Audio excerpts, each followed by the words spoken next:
यहाँ से आगे जा पाना नामुमकिन लगता है बालवीर। बालवीर तुम वापस आ जाओ, हम कोई दूसरा रास्ता ढूंढ लेंगे। नहीं महामहिम, इतना दूर आने के बाद माँ को वापस जीवित करने का चेतना बिंदु लिए बिना वापस आने का सवाल ही नहीं उठता। लेकिन बालवीर तुम इस खाई को पार कैसे करोगे? एक रास्ता है उस पहाड़ तक पहुंचने का।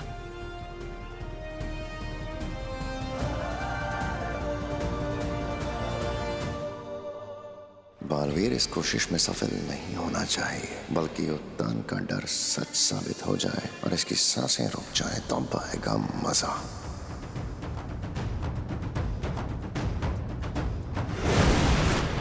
बालवीर!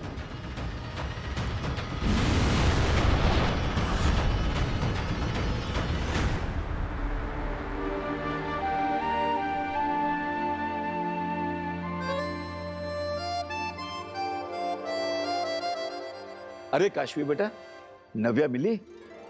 जी दादाजी, मिल गई। और विवाल, नव्या तुम्हारे कमरे में छुपी हुई थी ना, तुमने मुझे बताया नहीं। और तो और दादाजी, जब मैंने इसे पूछा ना तो इसने मुझसे झूठ बोला। अब तुम देखना विवाल, मैं ना तुमसे बात तक नहीं करूंगी। देखिए दादाजी, नव्या उस वक्त खेल रही थी। अब उसने मुझे बताने के लिए मना किया था। मैं बता देता तो फिर वो बुरा मान जाती, फिर मुझसे बात नहीं करती। अब देखिए, इन दोनों की वजह से ना मैं बीच में फंस गया हूँ। अरे बाबा relax, I am kidding, chill. क्या? किडिंग मतलब दादाजी, मैं मजाक कर रही थी। बेटा, ये तुम लोगों की आजकल की भाषा ना मेरे पल्ले नहीं पड़ती। काशवी, नव्या दिखाई नहीं दे रही है कहाँ? अरे वो मुझसे नाराज हो गई तो पता नहीं फिर कहाँ चली गई।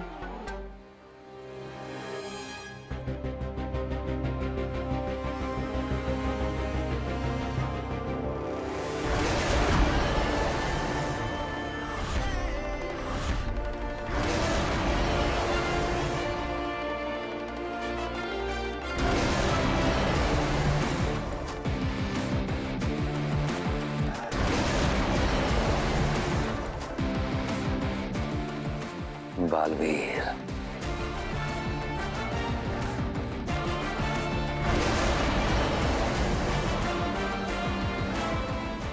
बालवीर संभाल के।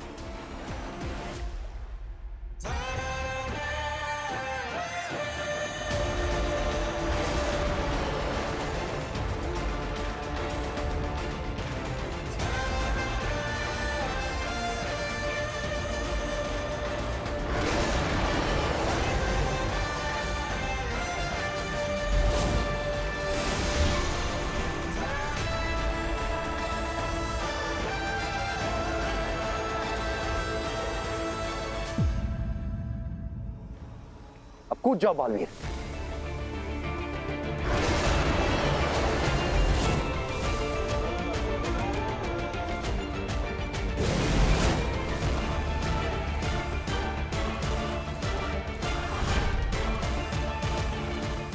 धन्यवाद दोस्त। यहाँ तक तो पहुंच गए, लेकिन आगे तो और भी बड़े खतरे आने वाले हैं। कालदर्शी शक्तियों का इलाका तो अब शुरू होगा।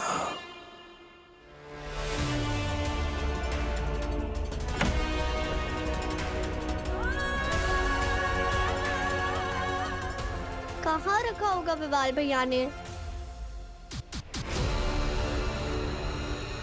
मिल गया।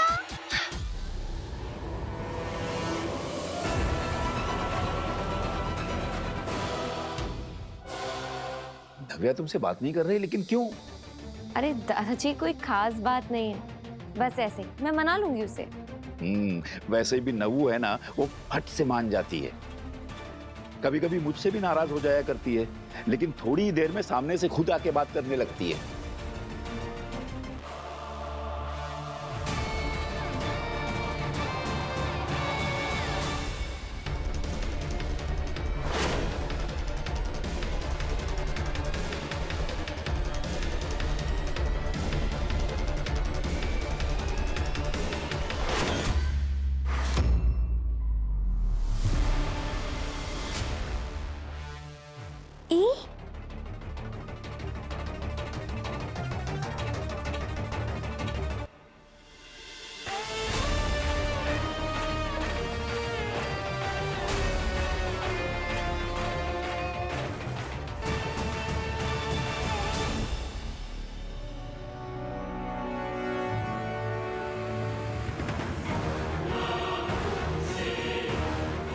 अब इन नाखूनों की मदद से मैं इस डॉल और इस बुड्ढे का कनेक्शन कर दूंगा, फिर ये भी मेरे वश में।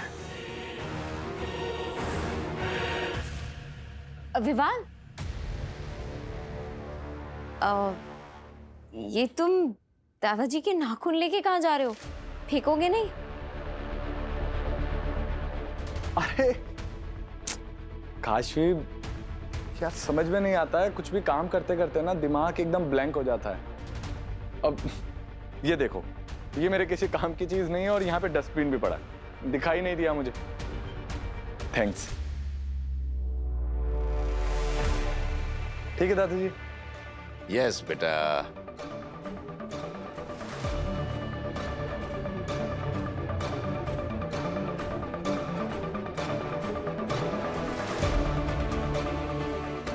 हाथ आया पर मुंह न लगा। काशवी, ये सब तुम्हें पाने की कोशिश है, तुम ही अड़चने पैदा कर रही हो।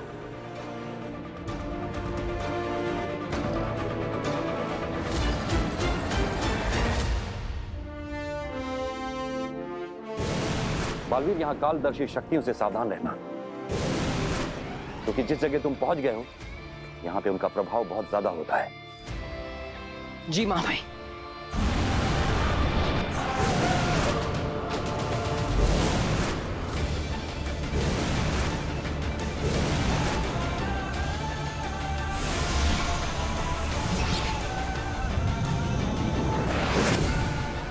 महामाई, अभी अभी एक नकारात्मक ऊर्जा ने मुझ पर हमला किया। तुम्हें कोई नुकसान तो नहीं पहुंचा बालवीर?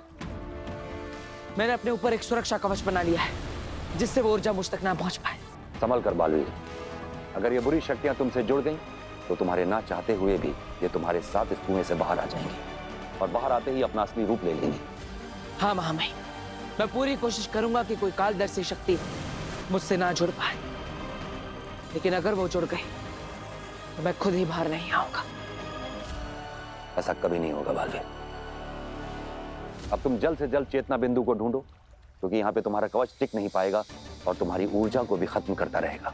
महामहिम, ये चेतना बिंदु दिखता कैसा है? एक आम पत्थर जैसा ही है और ये छूते ही एक्टिवेट होता है और छूते ही इसका मूल नीला रंग चमकने लगता है। लेकिन यहाँ पर तो काफी सारे पत्थर हैं। लगता है मुझे इन सबको ही छूकर देखना पड़ेगा। यहीं से शुरू करता हूँ।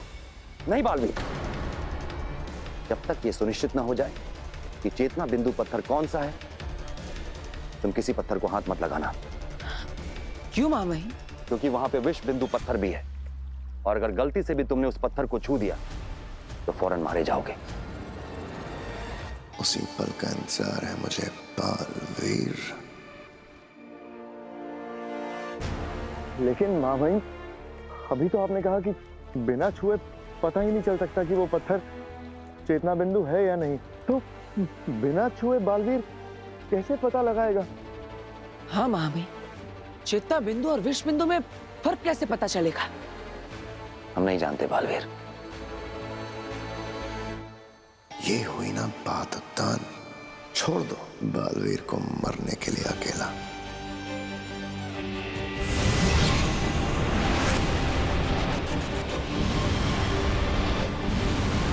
महामहिम, बहुत सारी कालदर्शी शक्तियों ने मुझे घेर लिया है और मेरा कवच कमजोर पड़ रहा है। मुझे जल्द से जल्द चेतना बिंदु को ढूंढना होगा।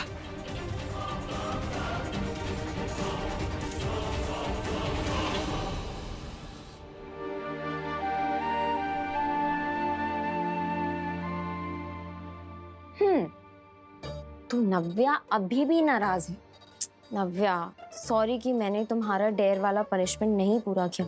तो तुम एक काम करो, तुम मुझे कोई और डेयर दे दो, पर ऐसे नाराज मत रहो। अरे दीदी, इट्स ओके। आप सॉरी क्यों बोल रहे हो? और अब वैसे भी मुझे उस बॉक्सेस पे कोई इंटरेस्ट नहीं, क्योंकि मैंने खुद ही खोल के देख लिया कि उसमें क्या है। तुमने वो बॉक्स खोल लिया? हाँ, लेकिन दीदी आप बाल भैया को मत बताना प्लीज। नव्या, बैड मैनर्स है ना, ऐसे बिना किसी के परमिशन के उनकी पर्सनल चीजें नहीं छू सकते हैं। दीदी आई एम सॉरी, आगे से नहीं होगा। लेकिन मैं आपको बता रही थी ना कि वो कोई पर्सनल गिफ्ट नहीं है, वो मेरे लिए एक सरप्राइज गिफ्ट थी। पता है उसमें से क्या निकला? डॉल।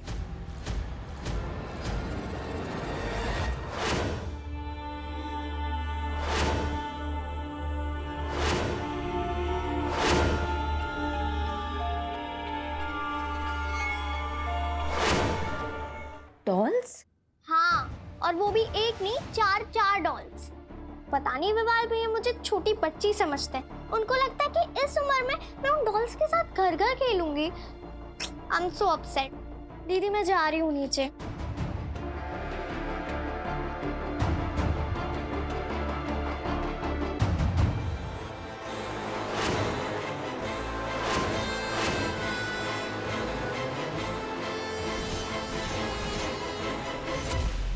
विवाल ने ऐसे अपने कमरे में किसी बॉक्स में डॉल्स क्यों रखी हुई? वो भी 4 डॉल्स। ऐसा तो हो ही नहीं सकता कि उसे नव्या का बर्थडे याद हो। उसे तो इनफैक्ट नव्या का बर्थडे पता ही नहीं होगा। तो फिर वो क्या करेगा डॉल्स का? बहुत अजीब है। इतने कम समय में इतने सारे पत्थरों में से चेतना बिंदु को पहचानना नामुमकिन है, लेकिन अगर मैंने समय रहते नहीं पहचाना तो कालदर्शी शक्तियां मुझे अपने वश में कर लेंगी। माफ कीजिए महामहिम, लेकिन ये दिमाग नहीं दिल का इस्तेमाल करने का वक्त है। महामहिम आप बालवीर से कहिए वो अपने दिल से कोई एक पत्थर चुन ले। और बात दिल और दिमाग की नहीं है नहमाग, बात बालवीर की जिंदगी की है। अगर इस समय उसने एक भी गलती की तो ये उसकी जिंदगी की आखिरी गलती हो सकती है। 1000 से भी ज्यादा पत्थर पड़े हैं नीचे, उनमें से सिर्फ एक पत्थर चेतना बिंदु पत्थर है। लेकिन महामहिम ऐसे बालवीर वहां खड़ा कब तक रह सकता है? उसका सुरक्षा कवच भी कमजोर पड़ता जा रहा है। अब ये कालदर्शी शक्तियां, इनमें से किसी ने अगर अपने आप को बालवीर के साथ जोड़ लिया तो? हाँ महिम, हम एक पल भी बर्बाद नहीं कर सकते। एक पल का ही तो सारा खेल है नहमाग। अगर बालवीर ने गलती से चेतना बिंदु की जगह विष बिंदु पत्थर को छू लिया तो उसे मरने में भी सिर्फ एक पल ही लगेगा, और हम ऐसा कभी नहीं होने दे सकते। ये तो हो के रहेगा अवतान। बालवीर के आगे कुआं है और पीछे खाई। विष बिंदु को छुआ तो भी मरेगा और चेतना बिंदु को नहीं छुआ तो भी मरेगा। महामहिम, माना कि मैं इन हजारों पत्थरों में से एक चेतना बिंदु को नहीं पहचान सकता, लेकिन चेतना बिंदु मुझे पहचान सकता है, क्योंकि उसके अंदर भी मेरी तरह अच्छाई और सच्चाई की शक्तियां हैं। जैसे बुरे को बुराई आकर्षित करती है, वैसे ही एक अच्छाई दूसरी अच्छी शक्ति को पहचान सकती है। लेकिन तुम ये करोगे कैसे? ज्यादा कुछ नहीं महामहिम, केवल पुकारूंगा, जैसे एक दोस्त मदद के लिए अपने दूसरे दोस्त को पुकारता है। देखता दोस्त जवाब देता है या नहीं। सामने आओ चेतना बिंदु, तुम्हारा दोस्त बालवीर तुम्हें पुकार रहा है। मुझे तुम्हारी जरूरत है। उठो चेतना बिंदु, ऊपर उठो। अच्छाई ने अपने आप को पहचान लिया। शाबाश बालवीर, शाबाश। आज हमें यकीन हो गया कि अंत में जीत सच्चाई की ही होती है। गलती से तुक्का लग गया, लेकिन समझ नहीं आता कि इनका तुक्का हमेशा सही कैसे लग जाता है। महामहिम, मैं चेतना बिंदु को छूने जा रहा हूं। चेतना बिंदु सामने आ गया महामहिम।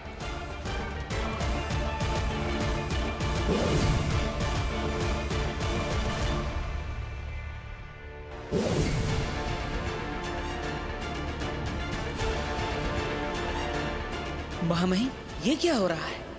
जैसे मैंने चेतना बिंदु को छुआ, नीचे जमीन पर पड़े सारे विष बिंदु भी एक्टिवेट हो गए।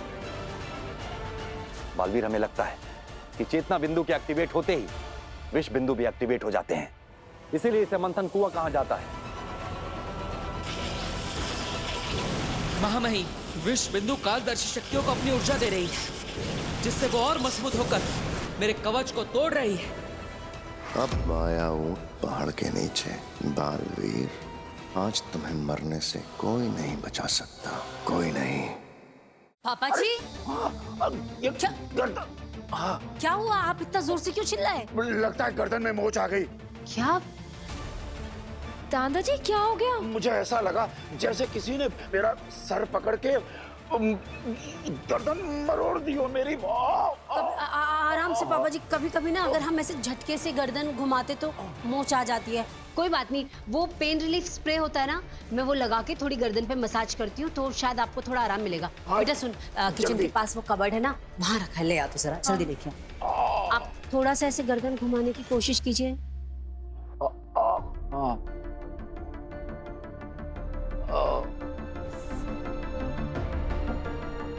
खत्म भंग हो गया है ये, इसे तो फेंक दे। मैं वीर से बोल के दूसरा मंगवा दूंगी। दादाजी आपको रेस्ट करना चाहिए। काशवी ठीक कह रही है पापा जी। काम करते हैं, मैं ना आपको आपके कमरे में छोड़ती हूँ और आपको गर्म पानी की बोतल देती हूँ। थोड़ा उसको रखेंगे ना गर्दन पे तो आराम मिलेगा। आइए आइए, आप आराम से उठिए, आराम से आराम से आराम से आराम से आराम से आराम से आराम से आइए आइए।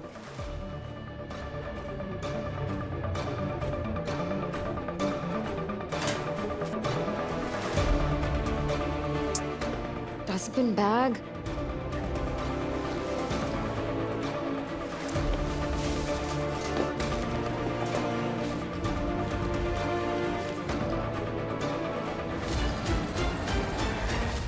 वो पेपर कहाँ गया जो विवाल ने मेरे कहने पे फेंका था, जिसमें दादाजी के नेल्स थे?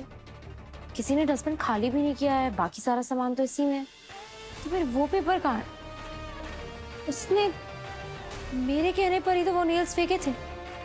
अगर मैं नहीं कहती तो वो लेकर जा रहा था पेपर अपने साथ, जैसे वो नेल्स लेकर जाना चाहता था। कितनी वियर्ड बात है। नहीं, मुझे उस बॉक्सेस पे कोई इंटरेस्ट नहीं, क्योंकि मैंने खुद ही खोल के देख लिया कि उसमें क्या है। पता है उसमें से क्या निकला? डॉल। यहाँ डस्टबिन में नेल्स नहीं, उधर विवाल के रूम में डॉल्स हैं। ये हो क्या रहा है? कुछ समझ में नहीं आ रहा है। किसी को कुछ भी समझ नहीं आएगा कि ये सब चल क्या रहा है। 2 लोगों को काबू कर लिया है, अब 2 और बाकी हैं। और सबके काबू आने के बाद में काशवी को मेरी होने से कोई नहीं बचा सकता। बस उसे पता नहीं चलना चाहिए कि उसके साथ में मैं कौन सा खेल खेल रहा हूं। विवाल आखिर कर क्या रहा है? मुझे ये नहीं पता है, पर मुझे अच्छी फीलिंग नहीं आ रही है। मुझे पता लगाना होगा कि आखिर वो चाहता क्या है। बालवीर, निकलो वहां से। अगर एक बार वहां फंस गए तो वापस आना नामुमकिन है। महामहिम, बहुत सारी कालदर्शी शक्तियों ने मुझे घेर लिया है और मेरा कवच कमजोर पड़ रहा है। बालवीर, अपनी शक्तियां एकाग्रित करो और फौरन निकलो वहां से, क्योंकि तुम जो कुछ भी कर सकते हो वो सिर्फ अभी कर सकते हो। एक बार इन कालदर्शी शक्तियों की चपेट में आ गए फिर तुम कुछ नहीं कर पाओगे। निकलो जल्दी बालवीर। मैं ऐसा नहीं होने दे सकता। माँ को जीवित करने के लिए मेरा यहाँ से बाहर निकलना जरूरी है।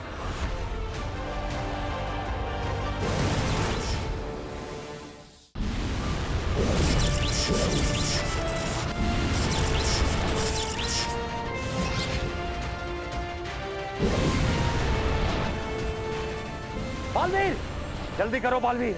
जी महामहिम।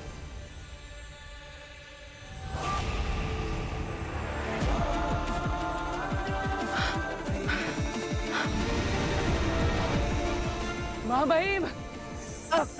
बालवीर, संभाल के। महामहिम।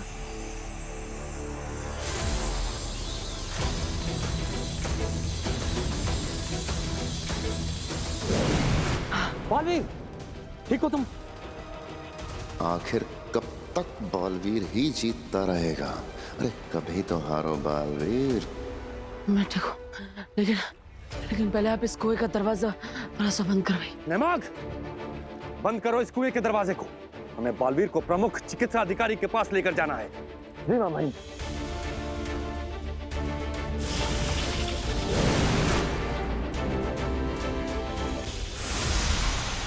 मेरे जादू से यह दरवाजा पूरी तरह से बंद नहीं होगा, थोड़ी जगह बची रहेगी और कालदर्शी शक्तियों को बाहर आने के लिए सुई जितनी जगह भी काफी है।